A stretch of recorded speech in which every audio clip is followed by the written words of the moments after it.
সকালে কি খেয়েছি তা দুপুরে মনে থাকে না, কিন্তু ছোটবেলার অনেক স্মৃতি আমার মনের মণিকোঠায় আছে। আমার ছেলেবেলাটা কোথায় কেটেছে সেটা আজকে তোমাদের সাথে আমি শেয়ার করব। আসসালামু আলাইকুম সবাইকে, আমি রোজিনা। কেমন আছো তোমরা সবাই? রায়ান ওর নানুর সাথে স্ট্যান্ড থেকে ঘুরে এসে ঘুমিয়েছিল, তারপর ঘুম থেকে উঠে ডিমের কুসুম খাচ্ছে। এবার আমরা বাড়ি ঘরে তালা ঝুলিয়ে চলে যাব আমার ছোটবেলাতে। আমার জীবনের প্রথম 15টা বছর যেখানে কাটিয়েছি। রায়ানকে নিল আমার মা আর আমি নিলাম হাতে ফোন। এখন কিছুটা পথ হেঁটে পাকা রাস্তা পেরিয়ে গ্রামের রাস্তাতে আসলাম। আর এটা হচ্ছে আমার ছোট কাকুর ঘরের জানালা। মা ওদের ডাকছিল ওরা যাবে নাকি পুরনো বাড়িতে, কাকি যাবে না, তাই আমরা মা বেটি মিলে একাই চললাম। আমি ভিডিও বানানোর পর গ্রামের ভিতরে এই প্রথমবার আসা, না হলে বাবার বাড়িতে আসলে প্রায় প্রত্যেকদিন বিকেলে গ্রামের দিকে আসতাম। প্রায় 15 বছর হয়ে গেল আমাদের গ্রাম ছেড়ে পাকা রাস্তাতে বাড়ি করা। তখন আমি ক্লাস 8-এ পড়তাম। কিছুতেই যাব না এই গ্রাম ছেড়ে, আমার খেলার সাথীদের ছেড়ে। যদিও বেশি দূর না, 10 মিনিট হেঁটে আসতে লাগে, তবুও মনে হতো ওরা যে কখন খেলছে কখন কি করছে কিছুই জানতে পারতাম না। তাই আমার মন পড়ে থাকতো এই বাড়িতে।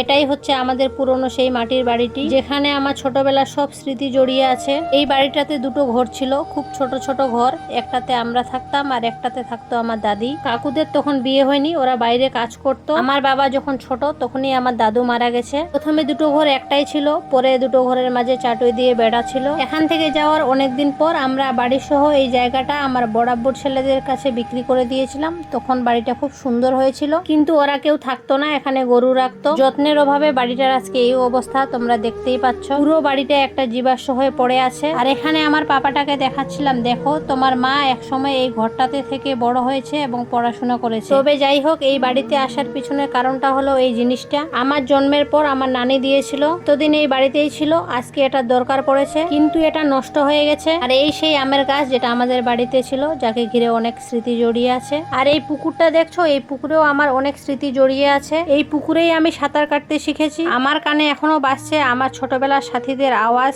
এই পুকুরে ডুব দেওয়া, মায়ের বকুনি আর বড়দের আদর। বাড়ি আসার পথে শুনলাম এক দাদির হাত ভেঙে গেছে, তাই দেখতে ঢুকেছিলাম। তারপর সবার সাথে গল্প করে আমরা রওনা দিলাম বাড়ির দিকে। আমি এই ভারুয়াটা নিয়ে যাচ্ছি আর আমার মা রায়ানকে নিয়ে যাচ্ছে। যদিও এটা নষ্ট হয়ে গেছে, কিন্তু আমার বাবা এটা নতুন করে রিপেয়ার করবে। এবার তোমরা হয়তো ভাবছো এই পুরনো জিনিসটা কেন দিবে। নতুন একটা ভারুয়া দিয়েছে যেটা আমার শ্বশুর বাড়িতে আছে, আর যখন বাবার বাড়িতে আসবো তখন এটা এখানে থাকবে। এখানে আমার ছোট কাকি রায়ানকে নিয়ে একটু এগিয়ে দিয়ে গেল আমাদের পাকা রাস্তাতে। আমাদের পুরনো বাড়ি, আমাদের গ্রাম, আমার স্মৃতি তোমাদের কেমন লাগলো কমেন্টে অবশ্যই জানাবে। ভালো থেকো, সুস্থ থেকো।